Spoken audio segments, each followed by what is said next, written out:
அந்தமும் சிவனடியே அதை அறிந்தவர் புரிந்தவர் எவரில்லையே இந்த பிரம்மமுமே அவன் சூக்ஷமுமே பஞ்சாட்சரமே விதியது கூடியது உனக்கில்லையே நீ விளைந்திடு விளைந்திடு உனக்குள்ளையே உயிர் மூச்சினிலே ஓங்காரம் எனும் சிவமந்திரமே சிவரகசியமே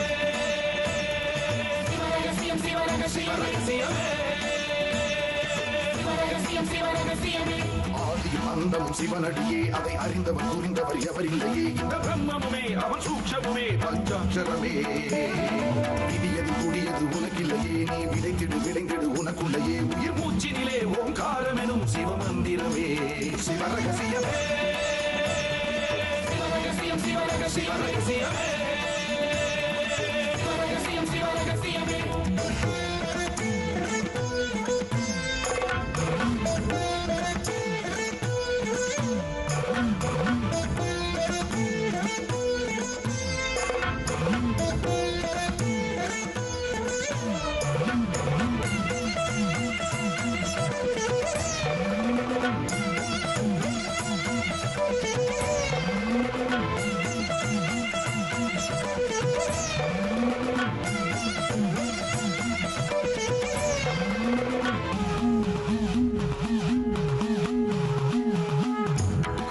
அழித்தலும் படைத்தலும் எவனோ அவனே நிற்பதும் நடப்பதும் பறப்பதும் அவன்தான் சிவனே சித்தர்கள் மொத்தமும் யுத்தமாய் ஏற்றிடும் தவமே சித்தர்கள் சித்தமும் கலங்கிட மாற்றிடும் சிவமே பூமி காத்தான் பட்டியை காத்திடும் ரசமணி ஈசன் இவனே வழிபடும் மக்கள் வாழ்வினில் அறம்பட ஒளிபட வாழ்ந்திடும் சிவனே அம்பை முடுக்கை உருட்டும் சத்தம் பெறுவான் கொண்டு வெகுண்டு காக்க வருவான் கங்கை கொண்டு சூலம் ஏந்தும் இவர் அபிராமி கொண்ட உலகம் போற்றும் சிவனே ஓம் நம சிவாய ஆதியும் அந்தமும் சிவனடியே அதை அறிந்தவர் புரிந்தவர் எவரில்லையே இந்த பிரம்மமுமே அவன் சூக்ஷமுமே பஞ்சாட்சரமே விதியது கூடியது உனக்கில்லையே நீ விளைந்திடு விளைந்திடு உனக்குள்ளையே உயிர் மூச்சினிலே ஓங்காரம் எனும் சிவமந்திரமே சிவரகசியமே சிவரகசியமே சிவரகசியமே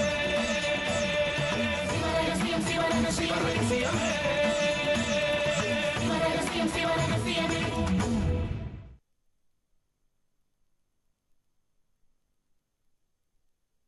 பூட்டை திறப்பதும் கையாலே மனப்பூட்டை திறப்பது மெய்யாலே வீட்டை திறக்க முடியாமல் விட்ட விதி என்கிறார் ஞான பெண்ணே.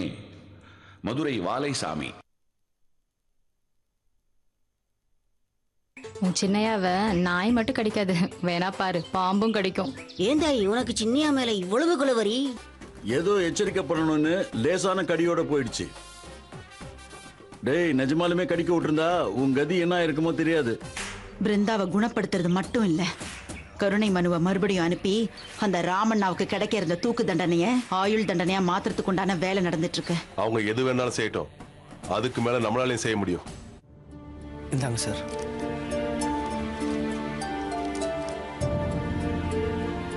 ஓம் நமச்சிவாய.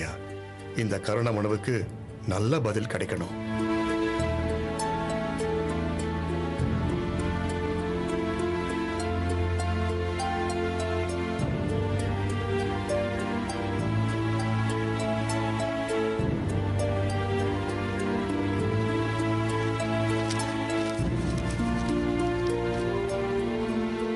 ரொம்ப நன்றிங்க. ஆமா, உங்க ஜோதிட கணிப்புப்படி ராமனாவுக்கு நீண்ட ஆயுள்னு சொன்னீங்க. அப்புறம் எதுக்கு இந்த மனு? என்னோட கணிப்புல எனக்கு எந்த சந்தேகமும் இல்லை சார். ஆனா கணிப்பு நிறைவேற வேண்டிய செயலை நம்ம செஞ்சாகணும் இல்ல, அதுக்காக தான் இது. எல்லாத்துக்கும் ஒரு பதில ரெடிமேடா வச்சிருக்கீங்க. சார், ஒரு சின்ன ரிக்வெஸ்ட். சொல்லுங்க. அப்பாவை நேர்ல பார்த்து ஒரு 2 நிமிஷம் பேசணும். உங்க பெர்மிஷன் தேவை. ஏற்கனவே நான் ரூல்ஸை மீறி பர்சனல் ரிஸ்க் எடுத்து தான் உங்களை அந்த செல்லு கூட்டிட்டு போனேன். இப்போ மறுபடியும் கேட்குறீங்களே. சார், ஒரு 2 மினிட்ஸ் மட்டும் சார். அப்பாட்ட சொல்ல வேண்டியது மட்டும் நான் சொல்லிட்டு வந்துடுறேன் சார். அவர் தான் தியானத்தில் இருக்காரே கண்ணன், அவர்கிட்ட எப்படி நீங்க பேசுவீங்க? இல்ல சார், நான் சொல்ல போற விஷயம் அவர் தியானத்தை கலைச்சு அவரை பேச வைக்கும் நான் நம்புறேன் சார். சரி, வாங்க.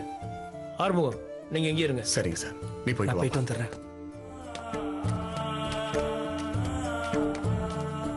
ஓம் நம சிவாய.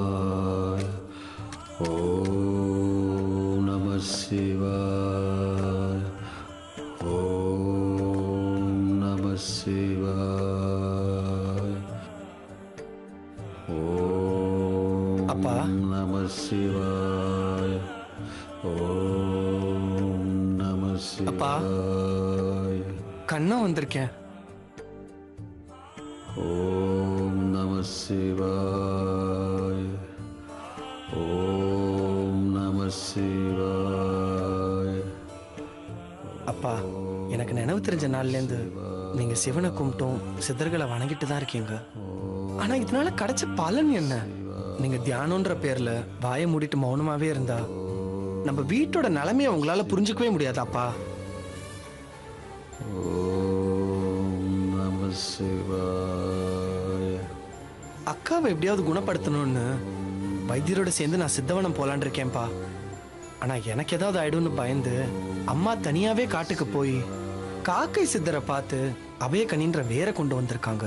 ஓம் நம சிவாய. நான் அதை காட்டுக்கு கொண்டு போனா எனக்கு எந்த ஆபத்தும் வராதான். ஓம் நம சிவாய.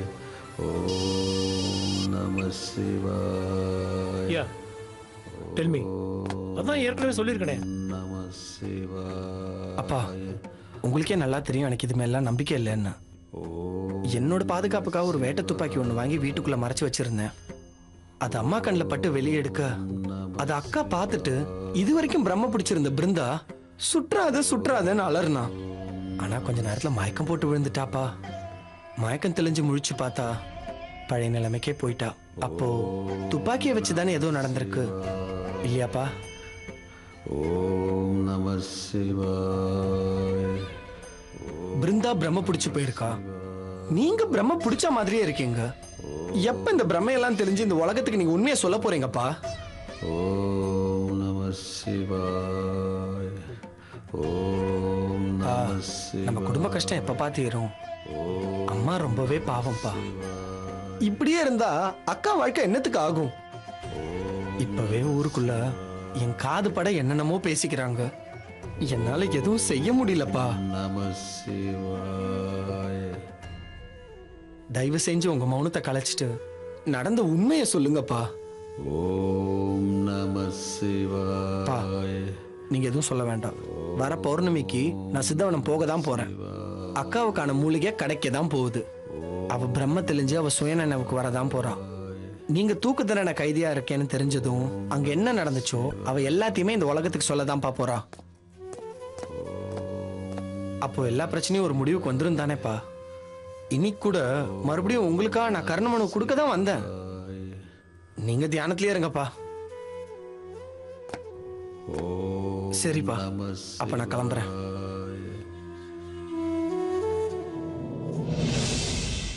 கண்ணா,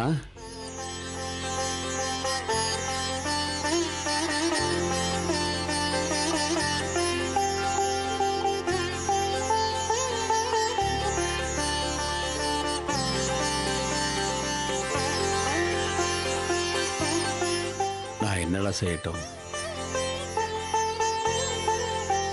நடக்கிறதெல்லாம் அவன் செயல், அவனுடைய திருவிளையாடல். நான் அவனுடைய திருவடியை பிடிச்சிட்டேன். எல்லாம் அவன் பார்த்துக்குவான்.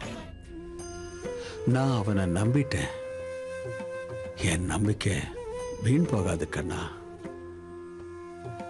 நீ சித்தவனம் போக காக்கை சித்தர்கிட்ட இருந்து அபயகந்தி வேர் கிடைச்சிருக்குன்னா பிருந்தா குணமாக அவர் முடிவு பண்ணிட்டார்னு அர்த்தம். அவர் அருளால உன்னுடைய முயற்சி ஜெயமாகட்டும். சித்தரோட தியானம் கலையும் போது நம்ம கஷ்டமெல்லாம் கரைஞ்சு போயிடும். கவலைப்படாம போயிட்டு வா கண்ணா. அப்பா, ஓம் நம சிவாய. ஓம்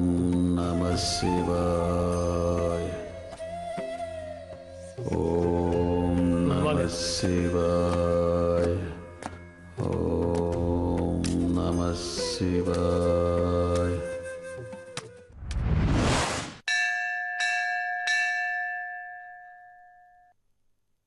இப்ப எதுக்கு உங்க எல்லாரையும் இங்க வர சொல்றீங்கன்னா, நம்ம ஊர் வழியா பெட்ரோலியம் பைப் பதிக்கணும்னு அனுமதி கேட்டிருக்கிற விஷயம் உங்க எல்லாருக்குமே தெரியும். நானும் சாமி உத்தரவு கிடைச்சா பண்ணிடலான்னு சொல்லியிருக்கேன். இப்ப உத்தரவு கேட்கதான் நாம எல்லாரும் இங்க கூடியிருக்கோம். உத்தரவு கேட்டுடலாமா? ஐயா, ஒருவேளை உத்தரவு கிடைச்சிட்டா வயல் வரப்பு எல்லாத்தையும் வெட்டி கொதறி போட்டுருவாங்களே ஐயா. அதெல்லாம் பலவிதமா யோசனை பண்ணியாச்சு. நாட்டுக்கு நடக்கிற நல்ல விஷயங்கிறப்போ நாம எதுவும் பண்ண முடியாது இல்லையா? முதல்ல சாமி கிட்ட உத்தரவு கேட்போம். சரிங்க ஐயா. என்ன வருதுன்னு பாத்துக்கிட்டு அதுக்கு தகுந்த மாதிரி வரவங்க கிட்ட நம்ம ஊருக்கு எந்த பாதிப்பும் வராத மாதிரி பேசுவோம். சரிங்க. அப்புறம் என்ன, உத்தரவு கேட்டுடலாமா? குருகுலையா, நீங்க ஆரம்பிங்க. சரி. டேய் பிச்சுமணி, நீ போய் விபூதி பொட்டலமும் குங்குமம் பொட்டலமும் எடுத்துட்டு வா. சரிப்பா.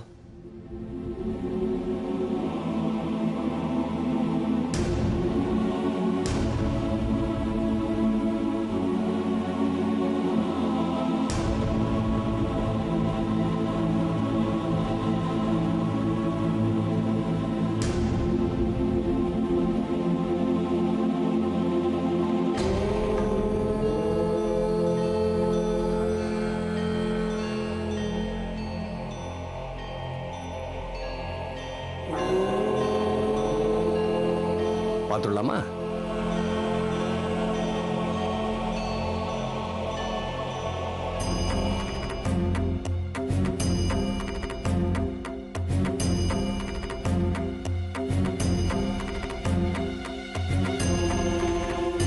அம்மாடி இப்படி வாம்மா. இதுல இருந்து ஒன்னு எடு.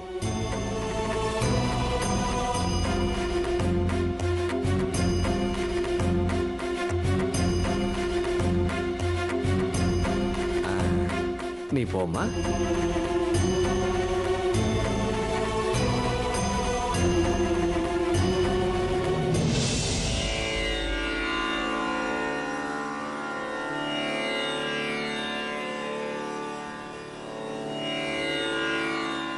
விபூதி வந்திருக்கு.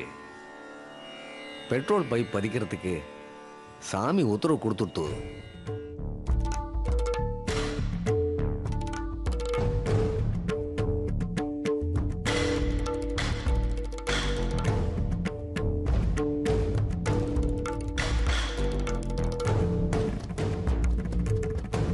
என்னப்பா இப்படி ஆயிடுச்சு? சாமி உத்தரவு கொடுக்காதுன்னு நினைச்சா எல்லாரும் கொஞ்சம் அமைதியா இருக்கீங்களா?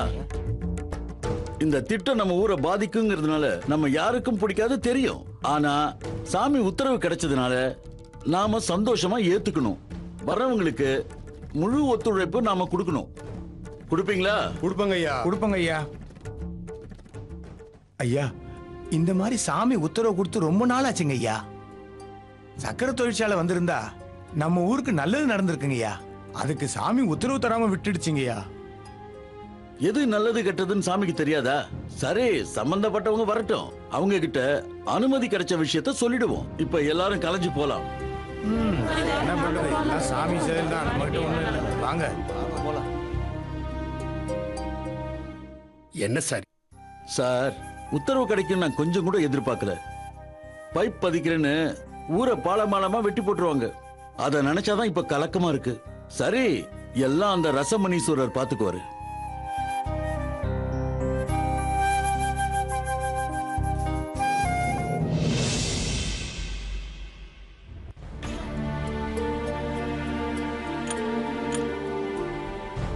ஏப்பா அருணாசலம் வந்துட்டியா? சாமி உத்தரவு கொடுத்துருச்சா? ஆமாந்தா, உத்தரவு கொடுத்துருச்சு.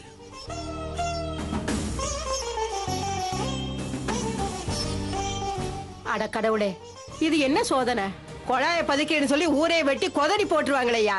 ஆமாந்தா, சாமி உத்தரவு கொடுத்துருச்சு. நாம என்ன பண்ண முடியும்? இது என்னப்பா அநியாயமா இருக்கு? சுகர் ஃபேக்டரி ஆரம்பிக்கிறதுக்கு உத்தரவு கொடுக்காத சாமி பைப் லைன் பதிக்கிறதுக்கு மட்டும் உத்தரவு கொடுத்துருமா? பைப் லைன் பதிக்கிறதுனா சாதாரண விஷயமா? வர்றவனுங்க யாரோட இடத்த வேணா எடுத்துப்பானுங்க. பெரிய பெரிய புல்டோசர் வச்சு பல்ல நொட்டிக்கிட்டு போயிட்டே இருப்பானுங்க. பைப் லைனை பதிச்சுட்டு பள்ளத்தை நீங்களே முடிங்கன்னு அவன் பாட்டு போயிடுவான். அப்படிப்பட்டவங்களுக்கு எல்லாம் சாமி அனுமதி கொடுத்துரும். ஆனா நம்ம ஊர் நல்லதுக்காக சுகர் ஃபேக்டரி கட்டலான்னு ஒருத்தர் வந்தா அதுக்கு மட்டும் சாமி உத்தரவு கொடுக்காது. அதுவும் நம்ம ஊர்லயே பிறந்த ஒருத்தரோட மகனுக்கு. என்னப்பா ச்சே பா தப்புப்பா. சாமி சித்தருங்கன்ட்டு இந்த ஊரையும் படிச்சுட்டு வேலை இல்லாம இருக்கிற எங்களை மாதிரி பசங்களையும் வளர விடாம பண்றீங்க. அப்பா ஊர் பிரசிடென்டா நீங்க இருக்கீங்க. இல்லன்னு வைங்க, இது ஒரு பெரிய பிரச்சனையா நான் பண்ணுவேன். டேய் நீ ஏன்டா காடு காடுன்னு கத்திட்டு இருக்க? சாமி உத்தரவு கொடுத்ததுன்னா அதுக்கு ஒரு காரணம் இருக்குண்டா. இந்த ஊரை காக்கிற சித்தர்களுக்கு தெரியாதா? இந்த ஊர் மண்ணை தோண்டி போட்டுட்டு அவங்களால இந்த ஊரை விட்டு போயிட முடியுமா? நடக்கிற எல்லாத்துக்கும் ஒரு காரணம் இருக்குண்டா. ஏய் கிழவி, வாய முடிக்கிட்டு சும்மா கடை. ஊர்ல உன்ன மாதிரி கிடக்கிற 10-15 கிழடு கட்டைங்க போட்டு தள்ளினாதான் சாமி சித்தர்னு பேசுறவங்களை ஒழிச்சு கட்ட முடியும். நாய்க்கடி பட்டு உனக்கு புத்தியே வரலையே. இப்படி எகனமோன பேசாத, சாமி குத்தமாயிடும். ஆமா, நீங்க அடிக்கிற கூத்தெல்லாம் வேடிக்கை பார்த்து நான் சும்மா இருக்கணுமா? அப்பா இதெல்லாம் சரி வராதப்பா. இந்த ஊருக்கு சுகர் ஃபேக்டரி வரணும்னு நீங்க தானே ஆசைப்பட்டீங்க. அதனால சாமி உத்தரவெல்லாம் ஒன்றும் வேணாம். விஜய் சார் வர சொல்லி அந்த ஃபேக்டரி ஆரம்பிக்கிறதுக்கு நீங்க உத்தரவு கொடுங்க. அப்பா நம்ம ஊரோட அருமையும் உனக்கு தெரியல, நம்ம சாமியோட மகிமையும் உனக்கு புரியல. தத்து புத்துன்னு பேசிட்டு இருக்காம மில் வேலையும் வயல் வேலையும் பாருப்பா. ஓய் பேராண்டி, என்ன பேர்? வாய முடி சைலண்டாரு.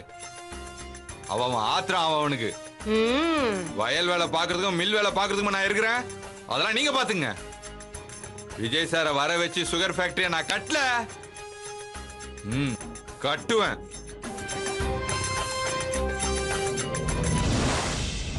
சொல்லு ராஜதுரை.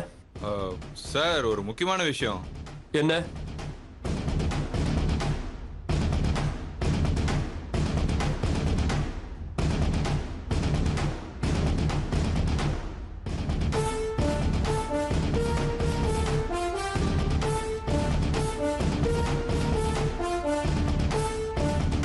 இந்த ஊரையே தோண்டி பைப் பதிக்க உத்தரவு கிடைக்குதுன்னா அப்ப நம்ம நேரடியாவே சாமி கிட்ட உத்தரவு கேட்டுக்கலாமே.